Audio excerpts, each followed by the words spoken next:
Hey guys, tonight we begin with the ancient Egyptian doctor, a profession where you're expected to heal broken bones, fight infections, interpret divine will, and somehow make all of that look confident.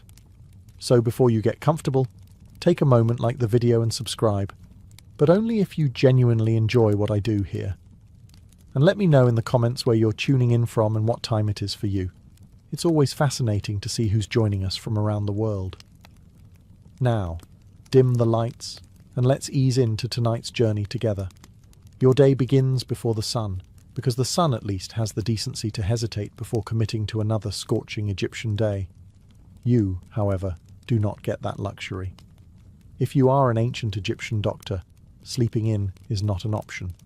Pain does not respect schedules, fever does not care about your rest, and childbirth will absolutely begin at the most inconvenient moment possible.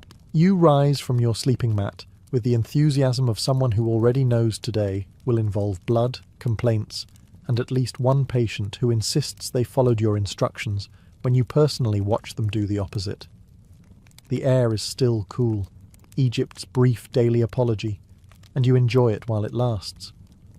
First comes washing. This is essential. Not because anyone understands bacteria, but because cleanliness equals order, and order keeps the universe from unraveling into divine chaos. Or so the priests say.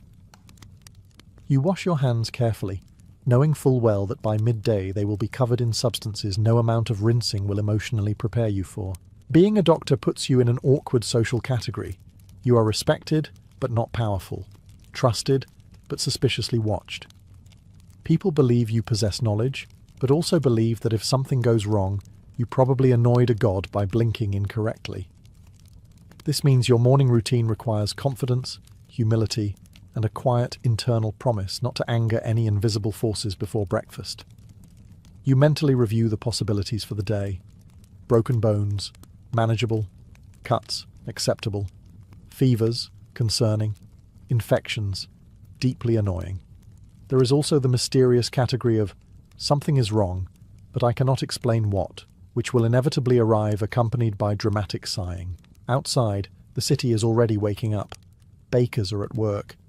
Labourers are heading toward construction sites, where they will absolutely injure themselves in new and exciting ways. Somewhere, a man is lifting something far too heavy and thinking, "This seems fine," moments before proving you wrong. You pause before opening your door, not to pray exactly, but to brace yourself. You remind yourself that you are trained. You have scrolls. You have remedies that work more often than they fail, which by ancient standards is an incredible success rate. You are not guessing. You are practicing medicine. Early, imperfect, slightly chaotic medicine. Still, you know how this goes. Some patients will walk out relieved. Some will not. And by sunset, you will carry both outcomes equally, because doctors do not get the luxury of celebrating too loudly or grieving too openly. You open the door. Someone is already waiting, and they do not look patient. After opening the door and confirming that yes, people are already waiting, and yes, they all look impatient, you turn back inside to gather your tools. This is the part of the job where modern viewers tend to relax, until they realize what ancient Egyptian medical equipment actually consists of. There is no gleaming metal tray, no polished instruments, no reassuring clink of stainless steel. Instead, you work with copper blades, wooden probes, linen bandages, stone pallets, and jars filled with substances best described as confidently experimental. These tools are not decorative. They are practical. They have been used before, sometimes successfully. You inspect your copper knife. Copper is excellent. It cuts, it lasts, and it occasionally kills bacteria without anyone knowing why. This is what passes for accidental genius. You wipe the blade carefully, not because you believe it is sterile, but because it feels responsible and gives patients confidence. Confidence, you have learned, is a powerful painkiller. Next come the bandages. Linen. Clean. Folded neatly. Reused when absolutely necessary and never discussed out loud. You soak some in resin or honey, depending on the injury. Honey, in particular, is one of your proudest tools. It works suspiciously well, which makes you trust it deeply while understanding it not at all. Your jars line the wall like a shelf of questionable optimism. Animal fat, ground herbs, oils infused with plants whose names you barely remember but whose effects you have observed. Some reduce swelling, some soothe pain, some do absolutely nothing but smell impressive. You keep them anyway. Patients like options. Then there are the scrolls, papyrus texts copied and recopied by generations of physicians. They describe symptoms, treatments, outcomes, and instructions written in the careful language of people who have seen things go wrong. These scrolls are not theory. They are records. Someone tried this remedy. Someone lived. Someone didn't. Notes were taken. You review them quickly, not because you need reminding, but because ritual matters. Preparation matters. The act of checking your tools is part medicine, part performance. Patients need to see that you are organized. Order reassures them that you know what you are doing. Even when the situation is deeply questionable, with everything gathered, you take one last look around your workspace. It is ready. You are ready. Or at least as ready as anyone can be in a world where illness is half physical and half divine mood swing. You take a breath. Then you call in your first patient, hoping they are bleeding in a way you recognize. Your first patient steps inside before you even finish sitting down, which immediately tells you two things. 1. This injury is serious. 2. This man has been waiting long enough to decide politeness is optional. He is a laborer, which explains the dust, the sweat, and the expression of someone who has already tried ignoring the problem and failed. His arm hangs at an angle that arms are not designed to explore. This is unfortunate, but also reassuring. Bones are honest. Bones break in recognizable ways. Bones do not pretend they are fine while secretly plotting your downfall. You gesture for him to sit. He does not sit. He hovers, grimacing, breathing carefully, as if moving too quickly might cause his arm to detach entirely. You examine the limbs slowly, pressing and rotating just enough to confirm what you already know. He hisses through his teeth. You nod sympathetically. This is the ancient equivalent of bedside manner. The diagnosis is clear. A fracture. Not shattered, not compound, just broken. In your profession, this counts as a good start to the day. You explain what will happen next in a calm voice. This is important. The body reacts better when the mind believes it is in capable hands. Also, panicking patients flail, and flailing patients make your job harder. You recite a short incantation while preparing the splint. The words are familiar, traditional, and comforting. They are not strictly necessary for the bone, but they are extremely necessary for everyone else in the room. Then comes the part no one enjoys. You pull. The arm shifts back into place with a dull, wet sound that makes everyone pause to reconsider their life choices. The labourer gasps, then exhales slowly, as if his soul briefly left and decided to return. You do not apologize. Apologies invite doubt. You simply continue working. You bind the arm with linen soaked in resin, securing the splint tightly, but not cruelly. Experience has taught you the difference. You finish by wrapping the final layer with care, then placing your hands gently on the bandage, as if sealing the outcome. You instruct him to rest the arm. He nods. You know he will not. Before leaving, he thanks you, relief washing over his face. This is the part that keeps you doing the job. Not the spells, not the scrolls. This moment, when pain recedes and hope takes its place. As he exits, you make a quick note in your mind. Clean fracture. Set early. Good chances. A strong start. The next patient is already standing in the doorway. The next patient steps forward more cautiously, which immediately worries you. Confident injuries announce themselves. Dangerous ones sneak in politely. She reveals a wound on her leg. Not large, not dramatic, but open. The kind of injury that looks manageable and then quietly ruins everyone's week. You lean closer, inspecting the edges. Redness, swelling, heat. These are signs you recognize, even if you don't yet have a word like infection to curse under your breath. This is the kind of case that separates luck from skill. You clean the wound thoroughly with wine. It stings. She flinches. You do not apologize. Pain means the area is still alive, which is encouraging. The wine washes away dirt, dust, and whatever else decided to take up residence inside her leg. You work carefully, knowing that what you remove now may decide whether she walks away or returns much worse. Next comes honey. You apply it generously, spreading it into the wound and watching it settle. Honey is one of your quiet miracles. You don't know why it works, only that wounds treated with honey heal more often than those that aren't. This is enough. Medicine does not require understanding. It requires results. You add herbs, chosen from experience rather than faith. These reduce swelling, calm irritation, and smell convincingly medicinal. The smell matters. Patients trust things that smell like effort. As you wrap the wound with linen, you speak softly, offering reassurance. You also recite a short spell. Again, not because the wound demands magic, but because fear makes people tense, and tension slows healing. The spell gives the patient something to believe in, while the honey does the real work. You instruct her to keep the wound clean, dry and covered. She nods. You suspect she will do her best. Unlike the labourer with the broken arm, she understands what is at stake. This is the moment you dislike most. Once she leaves, the outcome is no longer entirely in your hands. If the wound worsens, the gods will be blamed. If it heals, the treatment will be praised. You will accept both with professional silence. As she leaves, you clean your hands again, carefully, methodically. You do not rush this part. Wounds have a way of returning if you invite them. You glance toward the doorway. Another patient waits. This one is squinting. The next patient squints before you even ask what's wrong, which in Egypt is usually a strong hint.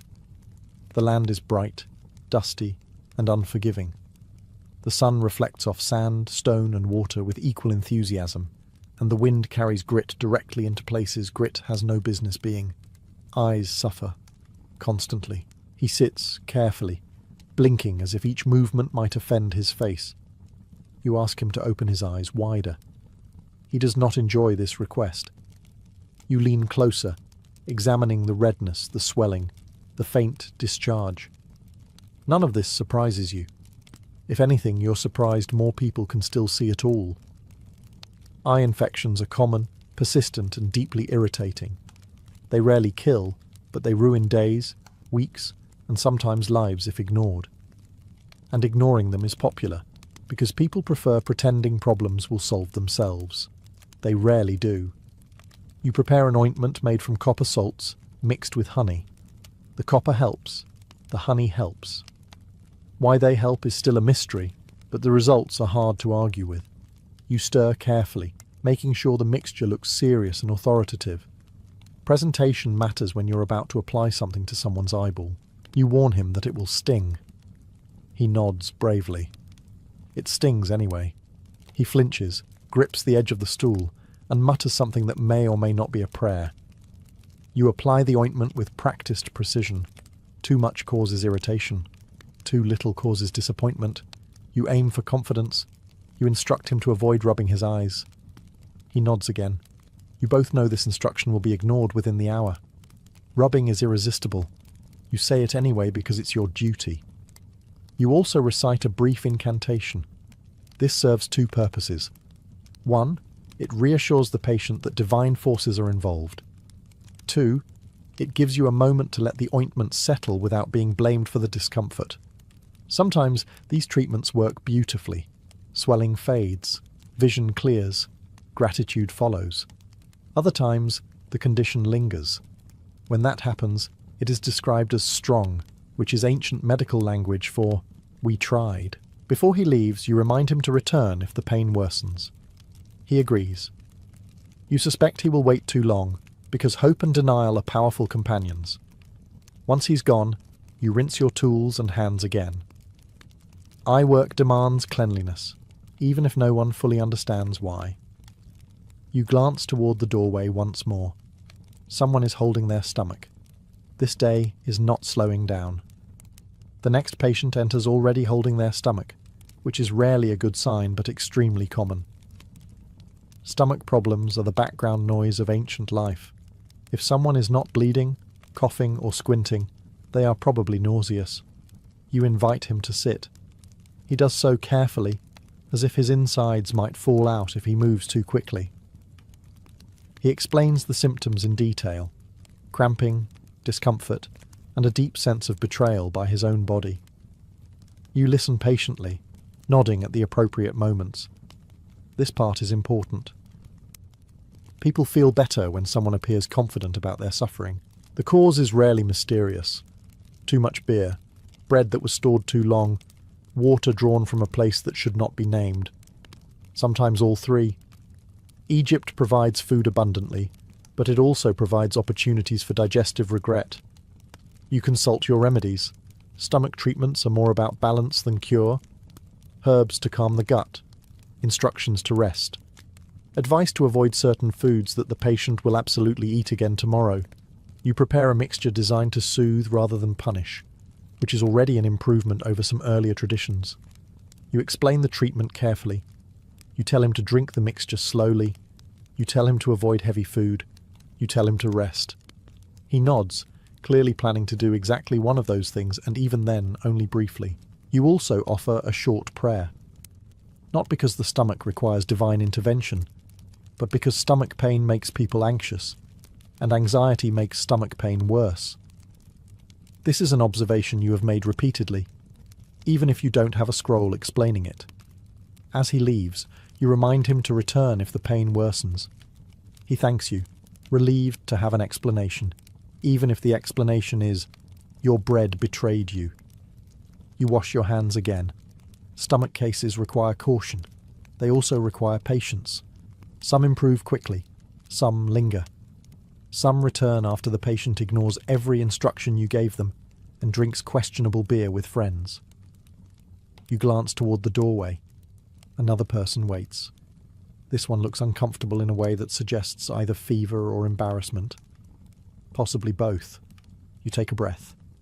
The day continues. The next patient hesitates at the doorway, which immediately tells you this is not a simple case. Straightforward injuries walk in confidently. Magical ones hover. He finally steps forward and lowers his voice, as if illness might overhear him. He explains his symptoms carefully: fatigue, strange dreams, a sense that something is wrong in a way that refuses to be specific. Nothing hurts exactly. Nothing looks broken. Everything feels off. This is the moment when medicine politely hands the problem to religion and says, "You take this one." You listen without interrupting. You've learned that these cases require respect. If you dismiss them, the patient will leave unconvinced. If you panic, everyone else will panic too. You nod slowly, examining him while also examining the situation. There is no wound to clean, no bone to set, no eye to ointment. This is imbalance. In ancient Egypt, imbalance is serious business. You consult with a priest, because this is how things work. Medicine and magic are not rivals here. They are co-workers. Sometimes medicine leads. Sometimes magic takes the front. Often, they walk side by side, pretending not to judge each other. The priest suggests divine displeasure. You suggest exhaustion and poor diet. Both explanations are accepted. You prepare a treatment that satisfies everyone involved. Herbs for the body, ritual words for the soul, and instructions to rest, which will be ignored immediately. You recite a spell with professional seriousness. The words are ancient, comforting, and deliberately vague. Vague spells age better. The patient relaxes visibly. This alone may help more than the herbs. You give him a charm to carry, not because you believe the charm will cure him, but because belief is powerful, and people heal better when they feel protected. Also, it prevents him from returning tomorrow asking why he still feels strange. As he leaves, you feel the familiar tension lift slightly. These cases drain energy. There is no clear outcome, no satisfying conclusion, just effort. You make a mental note. Patterns matter. If more people arrive with similar complaints, you will adjust your approach. This is how knowledge grows, not through certainty, but through repetition. You wash your hands again, because ritual applies to doctors too. Outside, the sun is climbing higher. Heat presses in. More people gather. And somewhere in the crowd, a child begins to cry. You already know what that means. The sound of a crying child cuts through the day faster than any announcement. Adults complain. Children announce emergencies. You straighten instinctively, already preparing yourself for a situation where emotions will arrive before symptoms. A parent rushes in, carrying a child who is hot to the touch and far too quiet between sobs. Fever. Always worrying. Fevers in children are unpredictable, stubborn, and deeply unfair.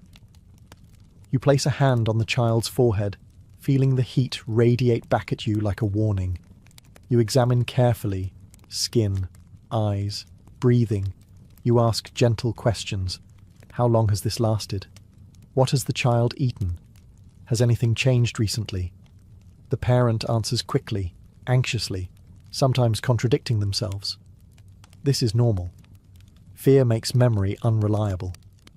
You prepare a treatment designed to cool and soothe. Light herbal mixtures, gentle applications, nothing harsh.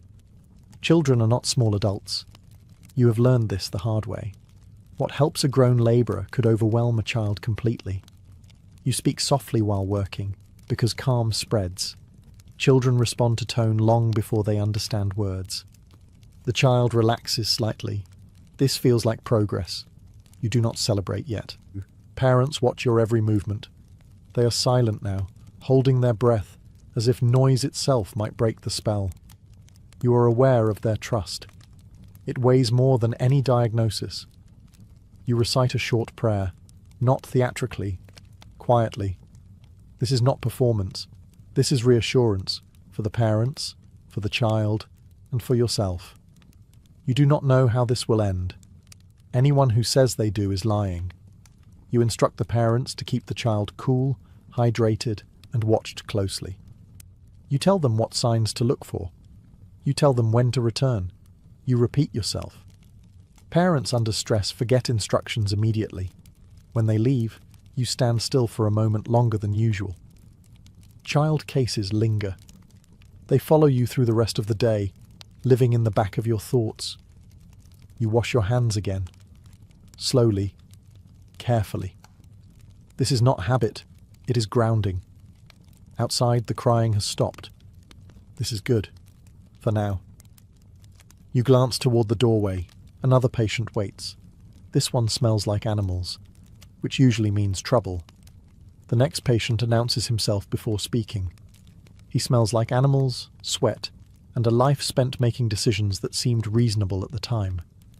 This usually means one thing: an injury acquired while working with something that had horns, hooves, or opinions. You examine him carefully. There is swelling, there is bruising, there is pain that does not line up neatly with anything visible. This is where medicine becomes uncomfortable. Not everything presents clearly. Not every problem gives you the courtesy of a simple explanation. You ask questions. How did it happen? When did it start? Did it hurt immediately or later?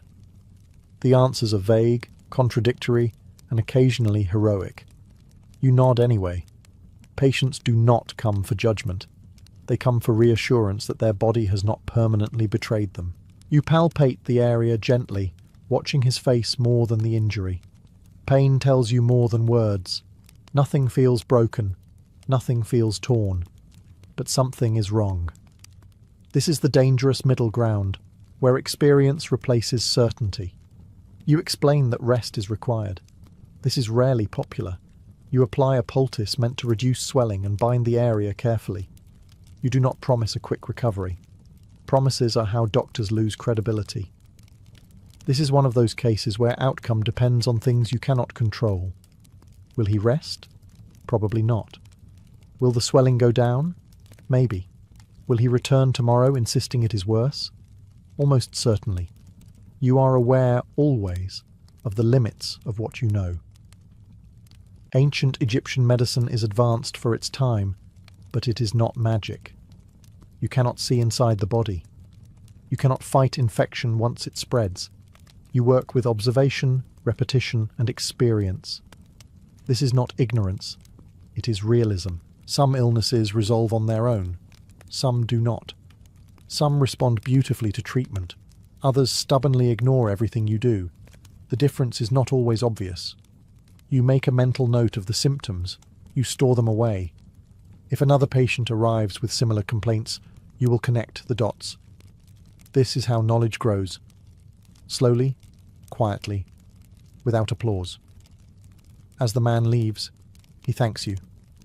You accept it politely, knowing that gratitude does not guarantee recovery. Still, it matters.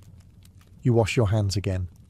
Not because you believe it controls outcomes, but because it gives you the illusion of order in a world that resists it. You glance outside. The day is moving toward afternoon. The heat is rising. The cases will change. And you are only halfway through. By the time the afternoon heat settles in, you do something that quietly separates you from guesswork healers and enthusiastic amateurs. You write things down. Not dramatically, not poetically. Carefully, methodically.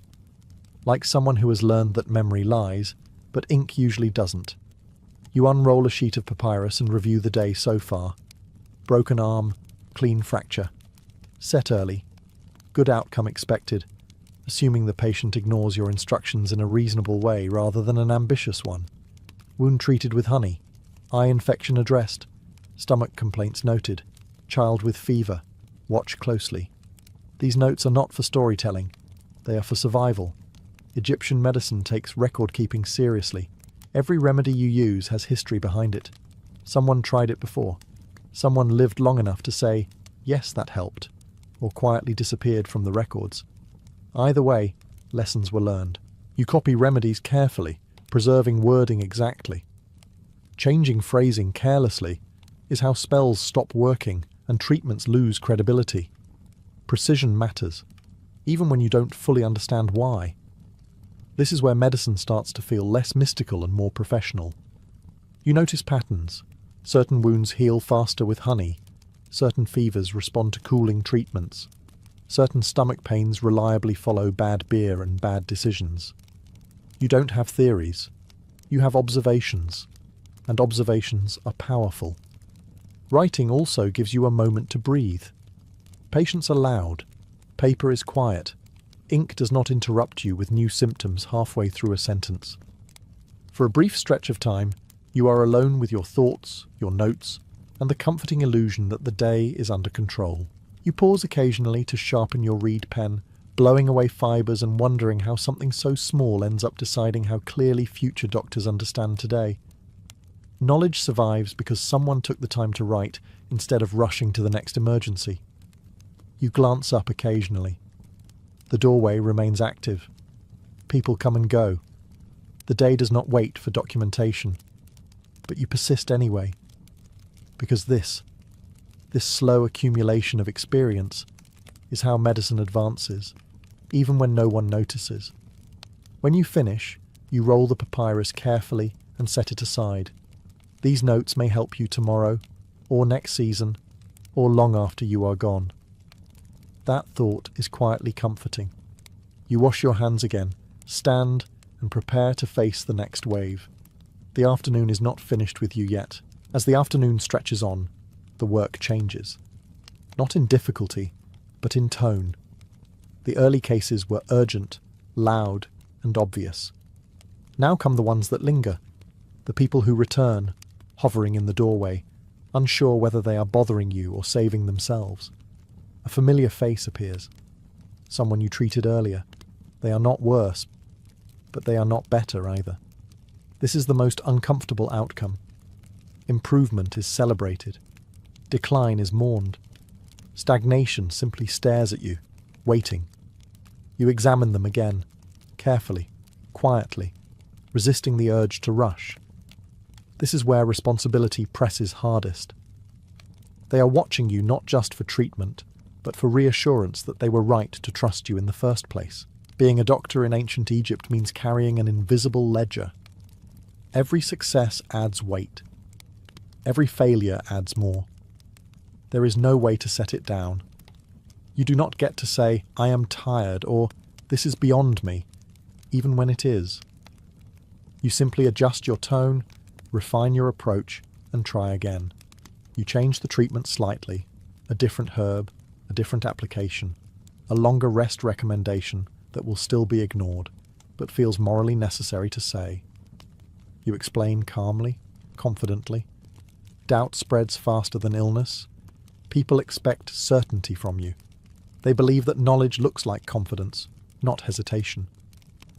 So you do not hesitate, even when you are thinking very carefully.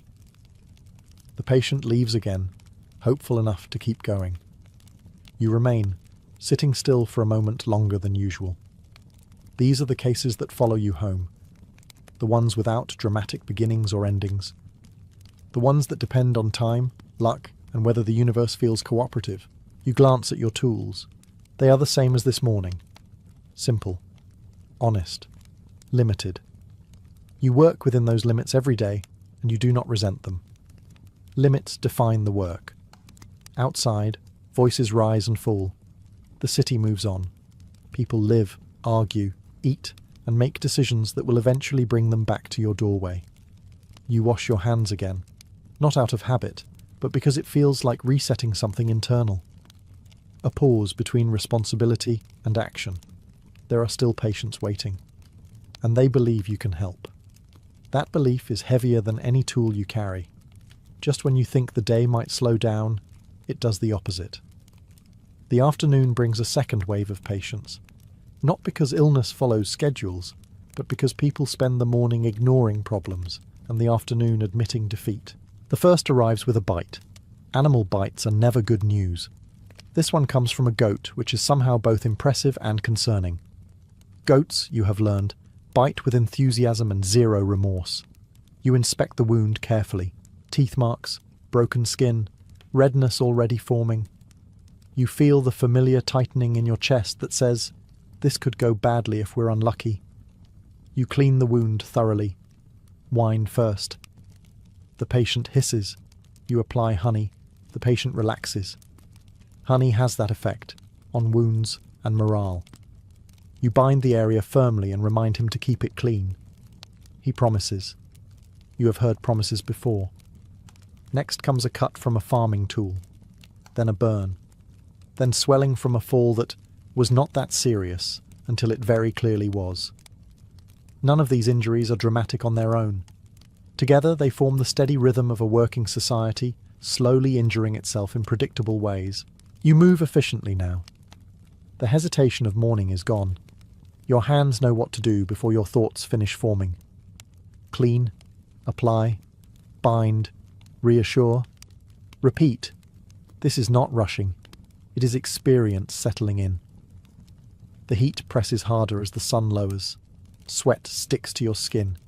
The room smells of herbs, linen, and human anxiety. You drink water when you remember to. You remind yourself to eat later.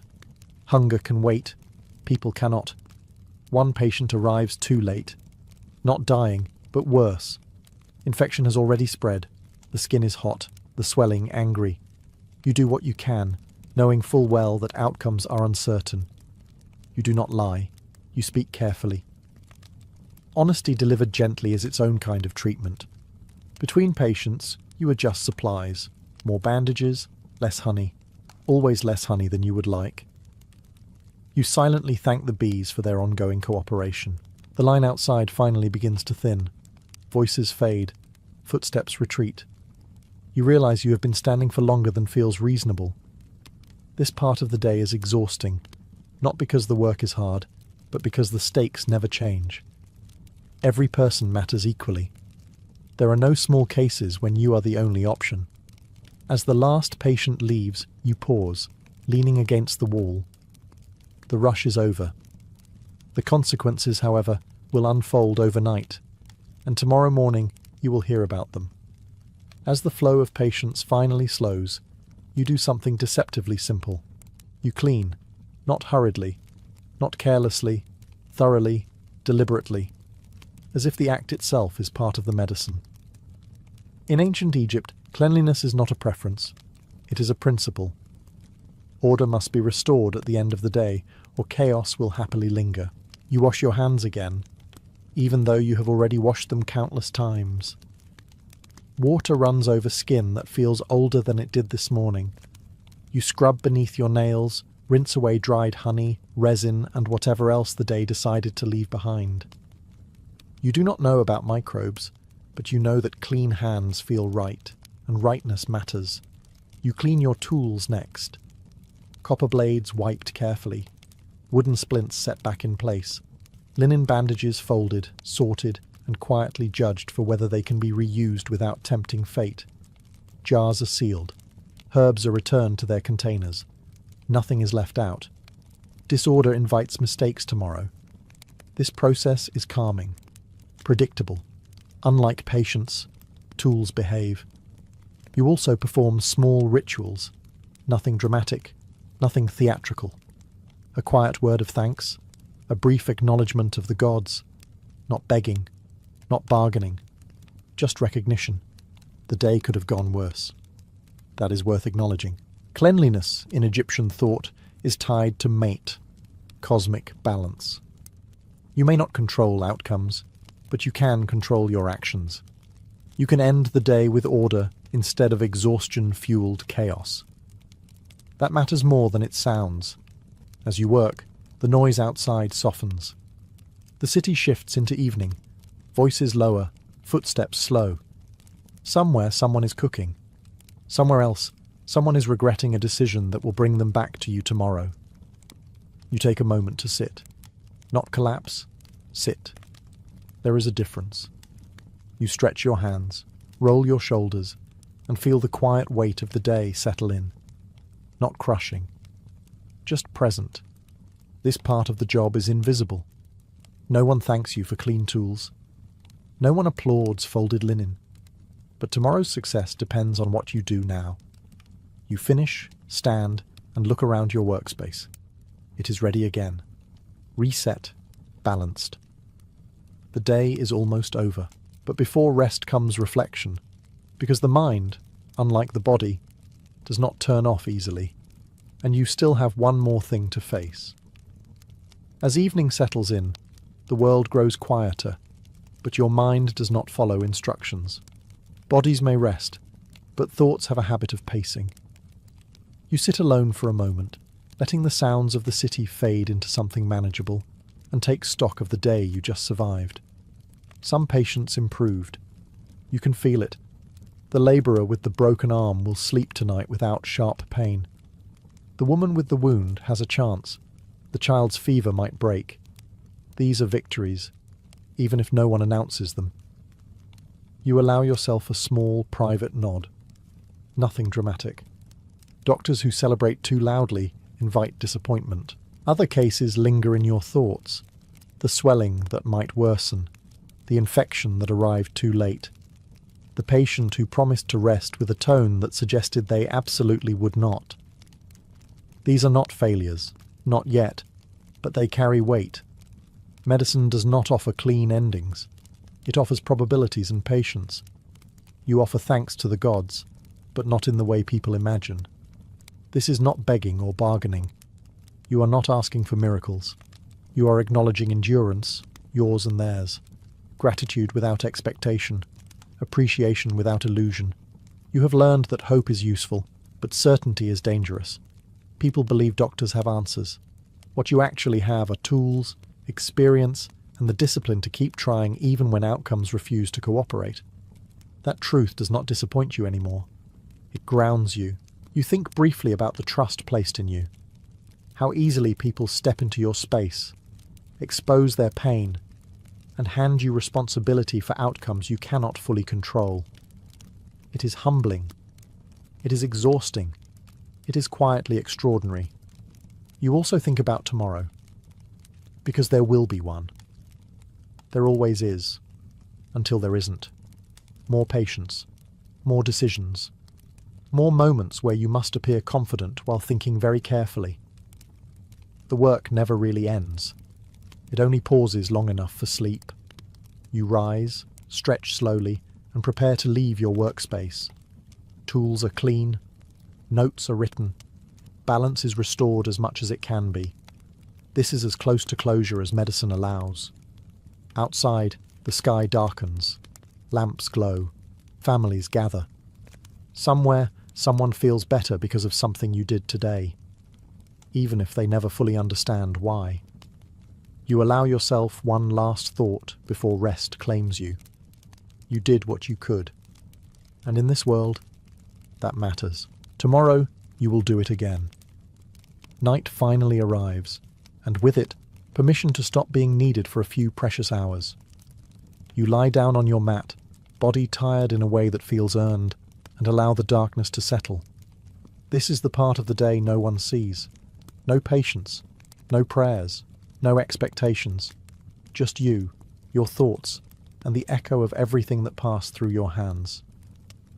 You are aware, even now, of where you stand in history, though not in the grand, dramatic way future scholars might imagine. You do not think of yourself as a pioneer. You think of yourself as someone doing a job that must be done. But in truth, you are standing at the very beginning of medicine as a discipline. You observe. You record. You test what works and quietly discard what doesn't. You rely on experience more than superstition, even when superstition surrounds you.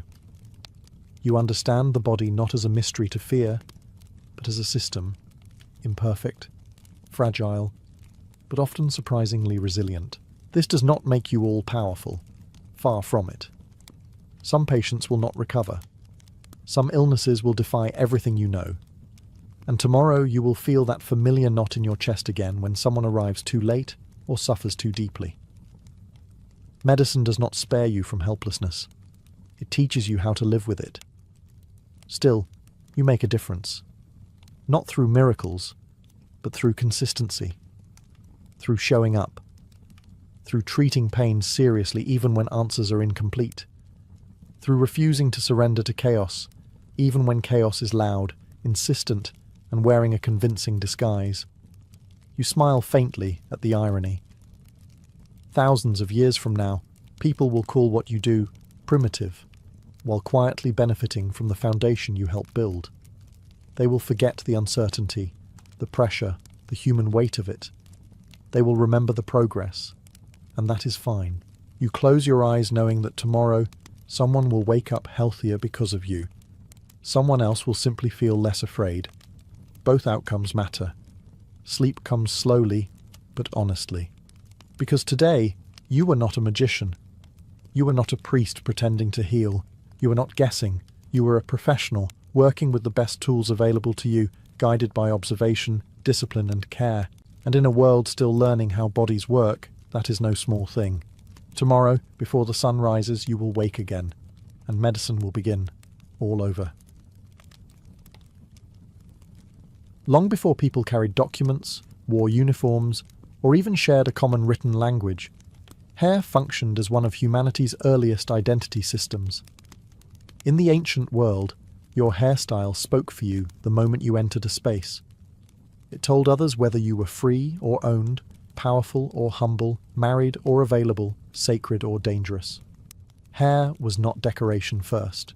It was information. Unlike clothing, which could be changed or stolen, hair was intimate. It grew slowly, required care, and reflected time, status, and discipline. To cut it, braid it, or cover it was a deliberate act. And because hair sits at the very top of the body, framing the face, ancient societies treated it as a symbolic extension of the self. Who you were began at your scalp. In many early cultures, hair marked the boundary between order and chaos. Unbound hair often signaled grief, madness, ritual possession, or rebellion. Controlled hair, braided, bound, shaved, or covered, signaled conformity and belonging. This is why so many ancient laws, religious rules, and social customs focused obsessively on hair. It was not vanity, it was control. Hair also functioned as a visible timeline. Long hair suggested youth, freedom, or spiritual power. Shaved or cropped hair could mean punishment, mourning, servitude, or military discipline. A single cut could change how the world treated you overnight. In some societies, losing your hair was worse than losing property. It meant losing identity. Gender roles were also written in hair. Length, texture, and styling separated male from female, adult from child. Crossing those boundaries, intentionally or not, was often seen as threatening. A woman cutting her hair short, or a man wearing elaborate styling, could unsettle social order, not because of fashion, but because it blurred categories that ancient societies depended on for stability. Importantly, hair was public. You could not hide it easily. That made it perfect for signalling loyalty, faith, and obedience. Rulers understood this. Priests understood this. Even parents understood this. From early childhood, people learned how their hair should look, when it should be cut, and what it meant when it was not. This chapter sets the foundation for everything that follows. Because once hair became a language, it could be manipulated. It could elevate, humiliate, protect, or condemn. And in the ancient world, the story of hair is not about beauty. It is about power, identity, and who was allowed to belong. In ancient Egypt, hair was never just hair. It was architecture, ritual, and performance woven together. Most Egyptians, especially those who could afford it, did not wear their natural hair in public at all. Instead, they shaved their heads and replaced their hair with carefully crafted wigs. This was not done for disguise, but for control. The Egyptian climate made shaved heads practical, but the wig transformed practicality into status. Wigs were built from human hair, plant fibers, wool, and even palm fibers, layered and styled into precise shapes. The quality of a wig immediately revealed a person's place in society. Fine wigs were heavy, scented with oils, and meticulously curled. Cheaper wigs were lighter, simpler, and less durable. The head became a billboard of rank. For elites, wigs were not optional. They were part of the public body. Officials, priests, and members of the royal court were expected to appear composed, symmetrical, and controlled. The wig helped achieve this ideal. It erased unruly natural hair and replaced it with something ordered and deliberate. To wear a wig was to declare that you had mastered yourself. Priests took this logic even further. Many shaved not only their heads, but their entire bodies before entering temples. Hair was considered chaotic, animal, and earthly. Removing it was an act of purification. A smooth scalp meant closeness to the divine. In this context, hairlessness signaled spiritual discipline, not shame. At the royal level, hair became overt propaganda. Pharaohs often wore stylized wigs combined with ceremonial headdresses. These were not meant to look natural. They were meant to look eternal. The hairstyle did not change with age, emotion, or circumstance. It presented the ruler as timeless, unchanging, and divinely sanctioned. Even false beards, attached and braided, were worn by both male and female rulers to visually claim authority. Children, interestingly, were marked differently. Many elite children wore shaved heads, except for a single side lock of hair. This hairstyle publicly announced youth and dependence. When the side lock was cut, it marked a transition into adulthood and responsibility. Again, hair acted as a social signal, not a personal choice. In Egypt, hair was not about self-expression. It was about performing your role correctly. To wear the wrong hair in the wrong space was not a fashion mistake. It was a social error. And through wigs, the Egyptians showed one of the earliest examples of hair being used to construct power rather than reflect nature. To outsiders, Viking hair looked untamed, fierce, and almost animalistic. Long beards, braided hair, and dramatic styles helped cement the image of the Viking as a wild northern warrior. But this reputation hides a quieter truth. Viking hair was not chaotic at all. It was deliberate, maintained, and deeply symbolic. Archaeological finds, comb discoveries, and contemporary accounts all point to the same conclusion. Vikings cared intensely about grooming. Combs were among the most common personal items found in Viking graves, sometimes buried alongside weapons. Hair was washed regularly, often weekly, which was unusually frequent by early medieval standards. Braiding was not just decorative, it was functional. Braids kept hair out of the face during work and battle, reduced lice, and prevented tangling during long voyages. But braids also carried meaning. For men, long hair and full beards signalled strength, maturity, and honour. A slave or a punished man might have his hair cut short as a mark of humiliation. To lose one's hair was to lose dignity. Warriors styled their hair before battle not simply to intimidate enemies, but to enter the correct mental state. Hair became part of the ritual of readiness. Women's hair carried even sharper social signals. Unmarried women often wore their hair loose or lightly styled, while married women braided, bound, or covered their hair. These styles announced availability, loyalty, and household status without a word spoken. Hair was a visible contract with society. To wear it incorrectly could invite suspicion or shame. Interestingly, the wild Viking look was partly intentional theatre.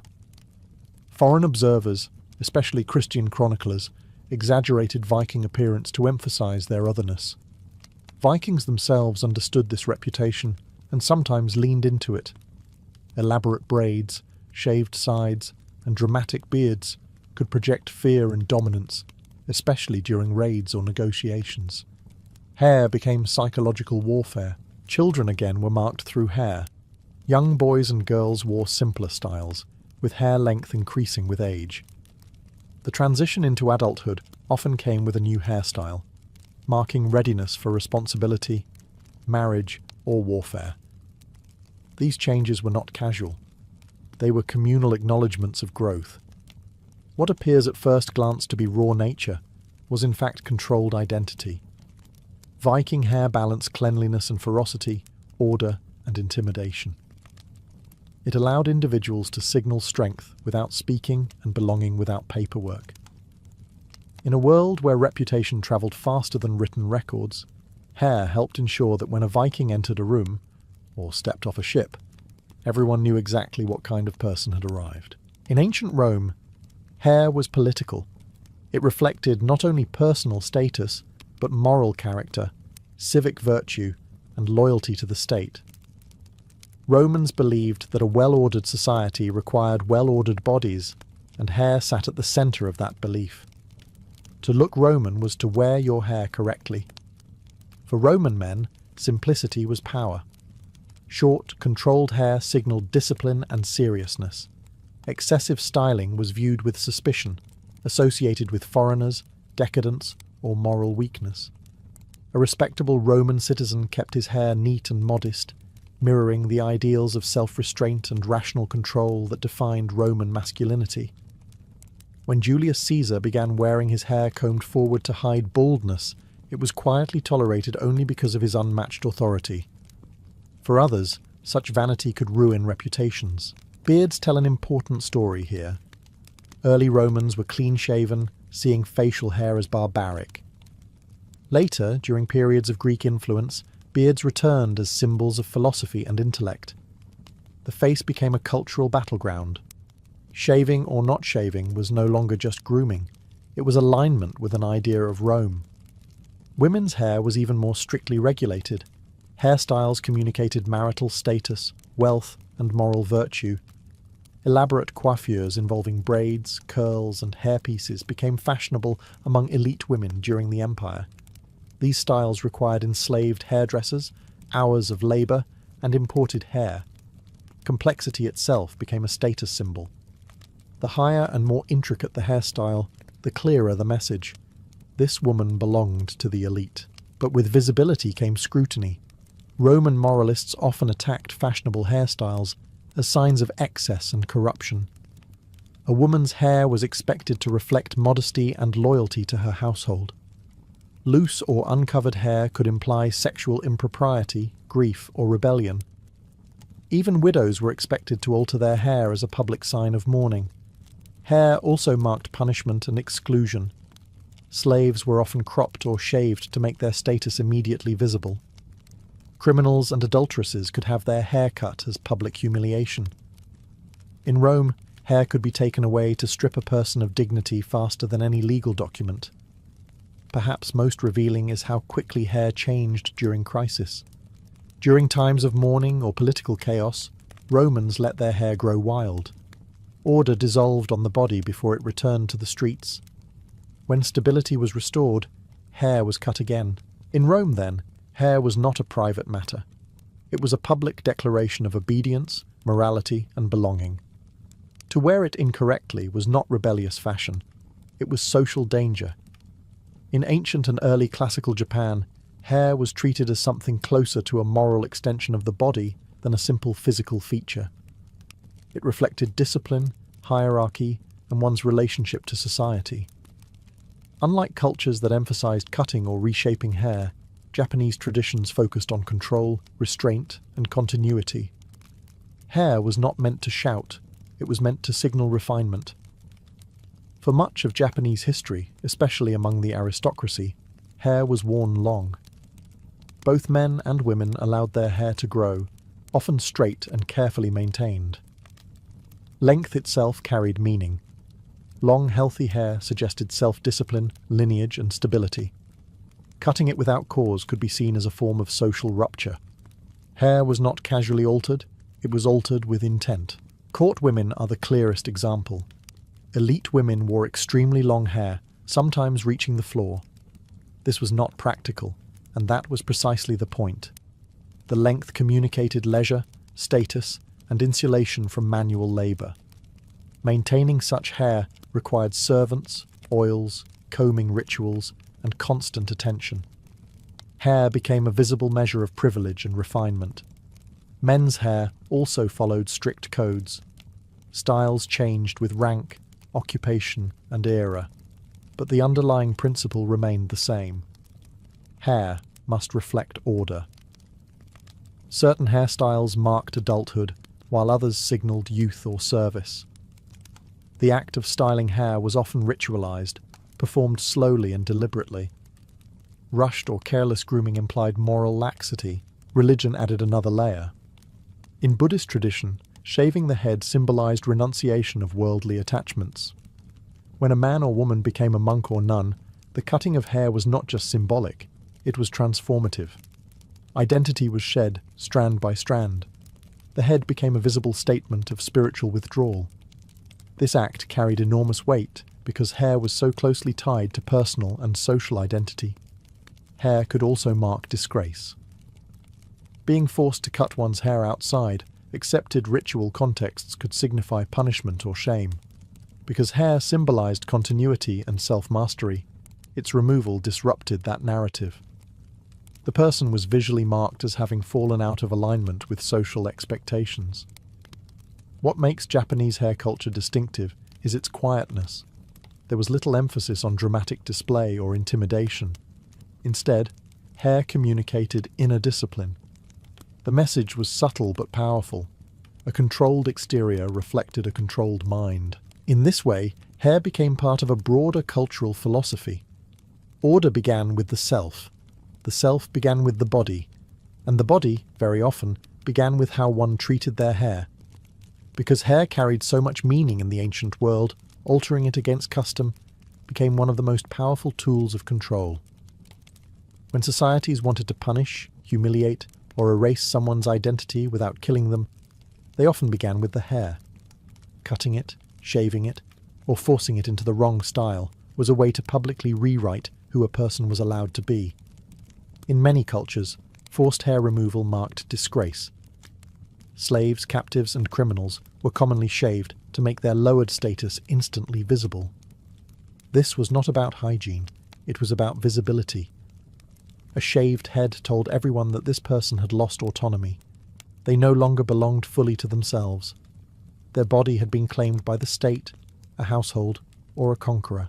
For women, hair-based punishment carried an added layer of sexual and moral judgment. Cutting a woman's hair could symbolize the loss of honor, modesty, or marital legitimacy. Because hair was closely tied to femininity and virtue, removing it publicly acted as a form of social exile. The punishment lingered. Hair takes time to grow back, meaning shame was prolonged and unavoidable. Rebellion, however, often used the same language in reverse. Refusing to wear the approved hairstyle became a quiet form of resistance. Letting hair grow when it should be cut, or cutting it when it should be long, challenged authority without words. In rigid societies, these small acts could be deeply threatening. They signaled that a person no longer accepted the rules governing identity. Religious dissent also appeared through hair. Individuals rejecting dominant beliefs sometimes altered their hair to mark separation from the community. This was risky. Looking different made one vulnerable, but it also made conviction visible. Hair became a banner for belief. Even mourning disrupted hair norms. In many ancient societies, grief justified disorder. People let their hair grow wild, tore it out, or neglected grooming entirely. This temporary rejection of control mirrored the emotional collapse caused by loss. Society allowed this exception because it recognized that hair reflected inner order, and grief shattered it.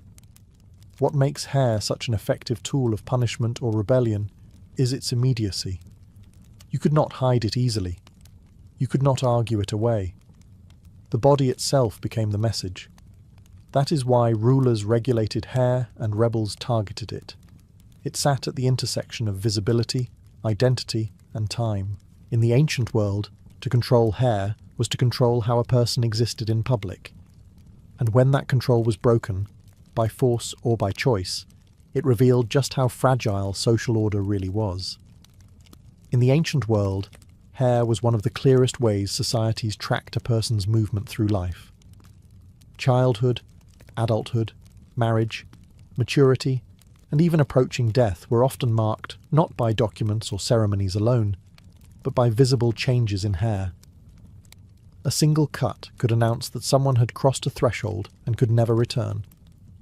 Children's hair was rarely treated the same as adults. In many cultures, it was left unstyled, partially shaved, or marked with distinctive locks. These styles openly signaled dependence and incompleteness. A child was not yet fully a social being. Hair communicated that status instantly. The moment it changed, the child's relationship to the community changed with it. Coming-of-age rituals almost always involved hair. Cutting, braiding, shaving, or restyling marked the transition into responsibility. This act was rarely private. It was witnessed, acknowledged, and remembered. Hair served as proof that time had passed and expectations had shifted. Afterward, the individual was treated differently, spoken to differently, and judged by new standards. Marriage brought some of the most dramatic hair transformations, especially for women. Hairstyles often shifted from loose or youthful arrangements to controlled, bound, or covered forms. These changes publicly declared loyalty, sexual exclusivity, and incorporation into a household. The hair told strangers what questions were no longer appropriate to ask. It set boundaries without confrontation. Men, too, experienced age-marked hair changes. Beards, in particular, often symbolized maturity and authority. A beardless man might be viewed as incomplete or untested, while a full beard could command respect. When age eventually thinned or whitened hair, it carried meaning of its own. Grey hair signaled experience, endurance, and proximity to wisdom, or decline, depending on the culture. Old age sometimes brought deliberate hair alteration. Elders might simplify their hairstyles or allow them to grow naturally, stepping away from the visual competition of youth. In certain traditions, neglecting hair was not seen as failure, but as acceptance. Identity softened as time narrowed. Even death was anticipated through hair. The elderly might cut or arrange their hair differently as a quiet preparation. Mourners altered their hair to mirror the rupture death caused in the living.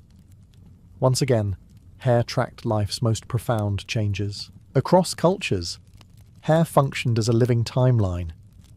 It changed when a person's role changed. It made time visible on the body. And in societies without clocks or birth certificates, Hair helped everyone understand exactly where someone stood in the long passage of a human life.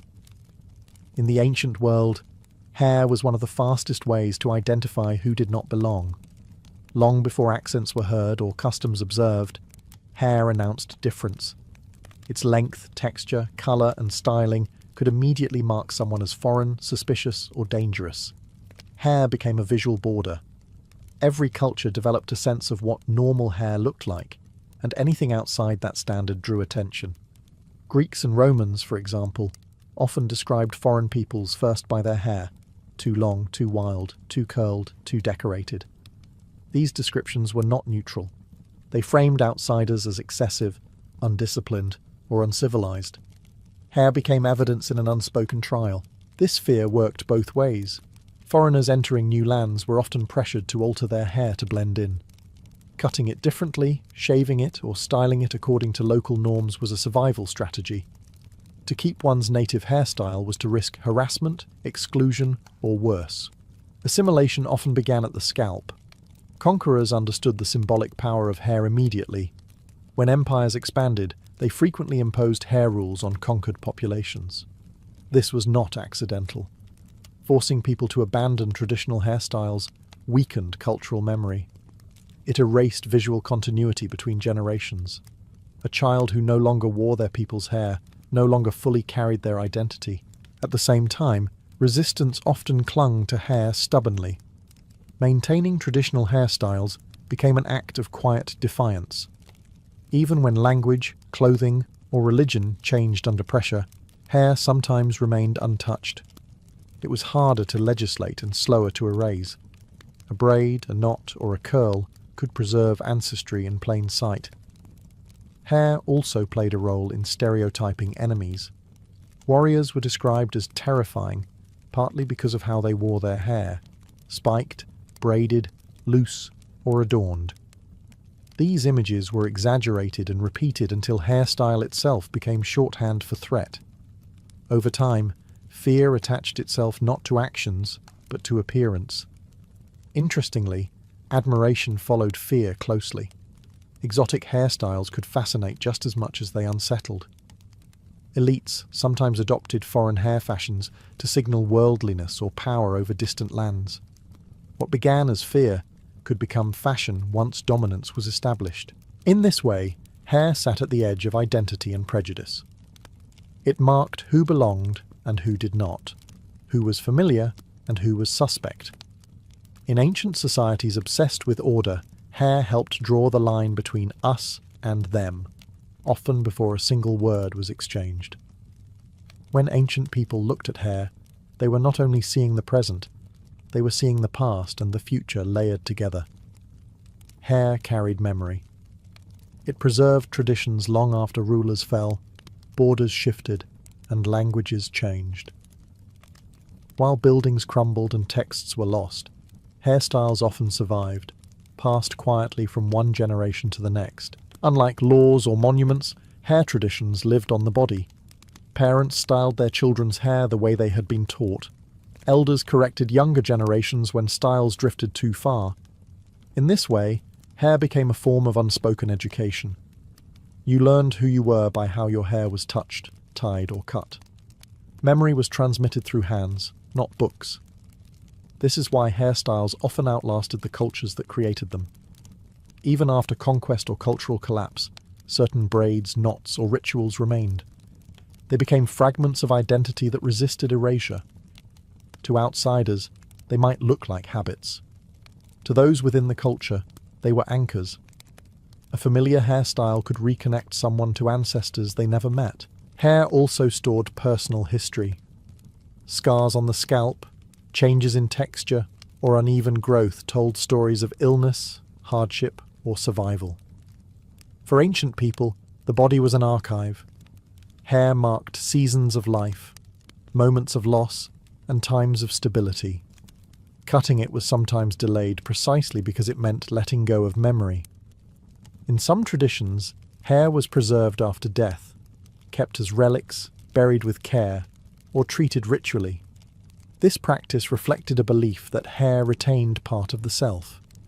Even when the body was gone, the hair still knew who the person had been. Identity lingered in strands. Perhaps most striking is how little ancient people spoke explicitly about hair, despite its importance. It was everywhere and therefore invisible in language. Its meanings were understood without explanation. Everyone knew what certain styles meant. That shared understanding gave hair its power.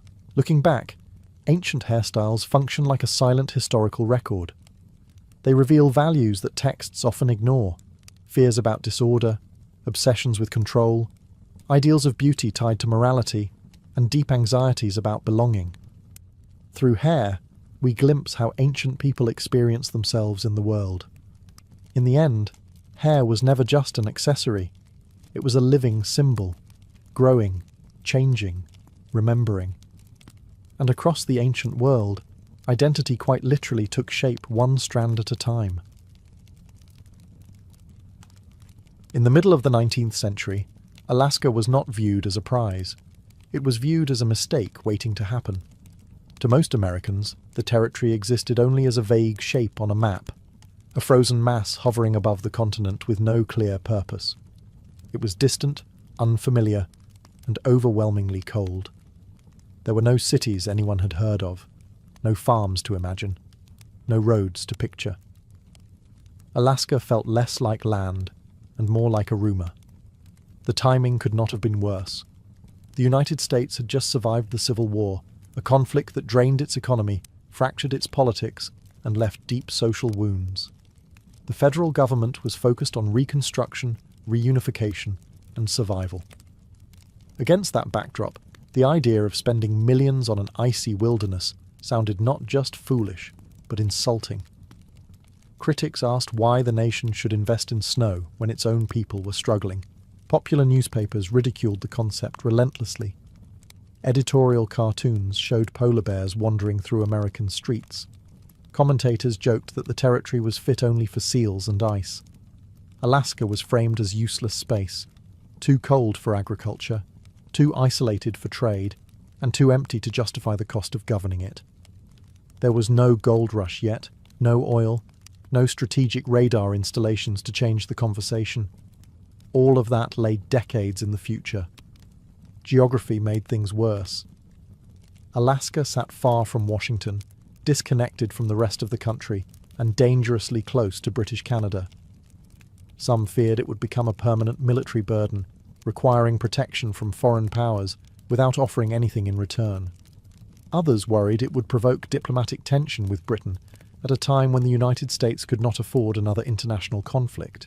Even the language used to describe Alaska betrayed the mindset of the era.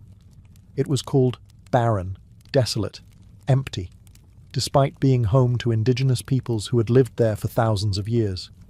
Their presence was largely ignored in public debate.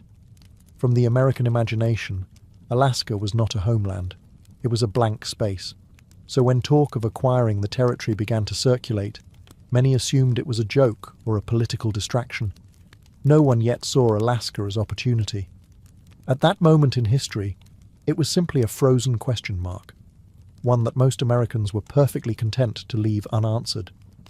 If Americans saw Alaska as worthless, Russia saw it as a growing problem. By the 1860s, the Russian Empire no longer viewed its North American territory as an asset, but as a liability stretched too far from the center of power. Alaska was expensive to maintain, difficult to defend, and increasingly vulnerable in a world where empires were beginning to collide. Russia's presence in Alaska had always been thin.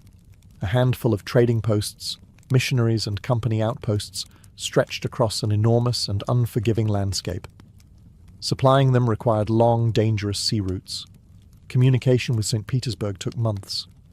Any serious military defense would have required massive investment, and Russia simply did not have the resources to spare. Recent history had sharpened that fear. The Crimean War had exposed Russia's military weaknesses, especially at sea. British naval power loomed large, and Russian officials knew an uncomfortable truth. If war broke out again, Alaska would be impossible to defend. British forces in nearby Canada could seize the territory with relative ease. Losing Alaska for nothing was a very real possibility. From Russia's perspective, selling Alaska was not surrender. It was damage control. better to sell the land to a friendly power than to watch it fall into enemy hands. The United States, still recovering from civil war but rapidly expanding westward, seemed like the safest buyer. Friendly relations with America could also act as a counterweight to British influence. Economics played a role as well. The fur trade, once Alaska's main value to Russia, was in decline. Overhunting had reduced profits, and maintaining control over the territory no longer justified the cost. Alaska was not generating wealth. It was consuming it. There was also a quiet strategic calculation. By selling Alaska to the United States, Russia would place American territory directly next to British Canada. This would complicate British strategy in North America and potentially weaken a rival without firing a shot. In imperial politics, geography itself was a weapon. So, while Americans mocked the idea of buying Alaska, Russian officials were actively searching for a way out. To them, Alaska was not a frozen treasure chest. It was an exposed flank. The goal was not profit alone, but security, influence, and prevention. When negotiations began, Russia was not desperate, but it was decisive. Alaska was never meant to be a permanent colony. It was an experiment that had run its course.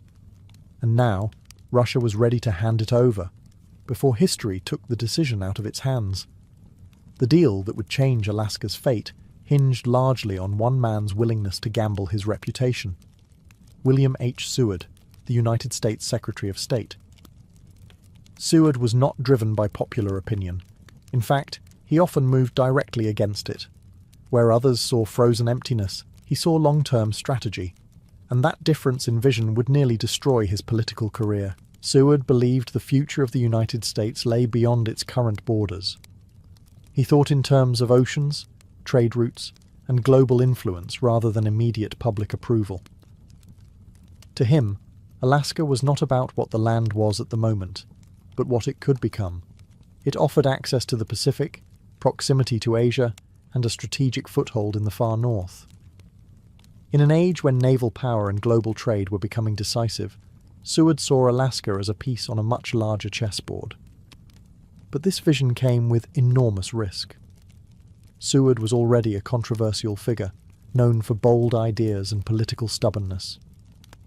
Pushing for the purchase meant tying himself to an unpopular cause at a time when the nation had little patience for abstract future benefits. Many in Congress saw the move as reckless. Some suspected corruption. Others believed Seward was chasing personal legacy rather than national interest. Negotiations were conducted quietly, often late at night, far from public scrutiny. The price was set quickly, but approval was anything but guaranteed. Newspapers erupted once the deal became public.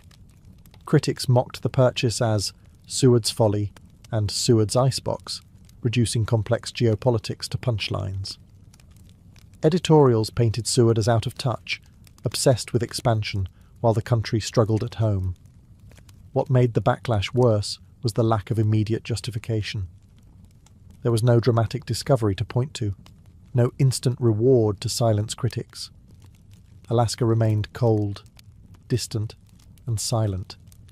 Seward had to defend a future no one could yet see. Still, he pressed forward. He argued that nations were built not by caution, but by foresight, that waiting for obvious value meant arriving too late. His confidence unsettled opponents, but it also carried the deal through. When the treaty was finally approved, it passed narrowly. Seward emerged victorious, but bruised. At the time, few believed he had won anything at all.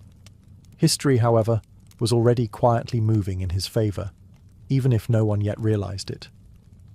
When the Alaska Purchase was finalised in 1867, the moment itself passed with little ceremony and even less enthusiasm. There were no cheering crowds, no grand speeches, no sense that history was unfolding. The transfer of a territory larger than most nations happened quietly, almost awkwardly, as if everyone involved felt uncertain about what they were actually doing.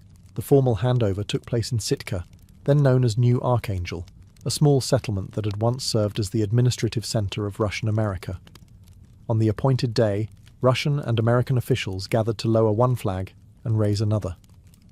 Even this symbolic act did not go smoothly. Accounts describe confusion, delays, and a flag that became tangled as it was lowered, catching on the pole and refusing to come down easily. It was an unintentional metaphor for the uncertainty surrounding the transfer. For the people living there, the change brought more questions than answers.